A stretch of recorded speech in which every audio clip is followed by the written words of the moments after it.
8 for pulling my daughter out of school. I, 38F, recently pulled my 15-year-old daughter out of school. She's in year 9 and has been struggling greatly with her mental health. Ever since she started high school, I've noticed a huge change in her. She doesn't have the energy to do even the simplest things anymore. She used to love playing her guitar, and spending time with me now, she hides away, covering herself in makeup and wearing only baggy clothes. My husband, 42M, works a lot. He's an orthodontist and is usually out the door before sunrise and home late most nights. Even when he's home, he's distant, always tired, or glued to his laptop.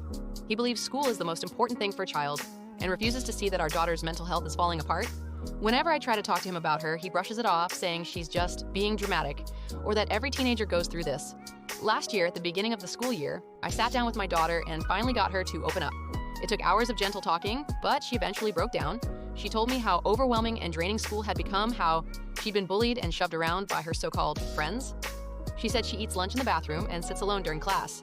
Hearing that shattered me. The next day, I let her stay home. We cleaned her room together, talked, and I took her to get her nails done, just something small to make her feel like herself again. When I told my husband what she had said, he barely reacted. He told me I was being too soft and that she needed to toughen up. I still called the school myself and spoke to her head of year. I explained everything and set up an emergency meeting the next morning. I went alone because my husband didn't think it was necessary. I told them what my daughter had shared, and we arranged for her to see the school counselor and move to a different class to see if that would help. For a couple of weeks, things seemed slightly better, but soon she started slipping back.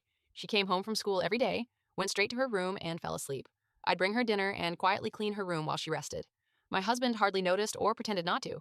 He'd ask once in a while if she was done moping yet, and it made me feel so helpless. Then one day, while I was cleaning her room and sorting the laundry, I found a pair of her pajama pants with bloodstains on the thighs.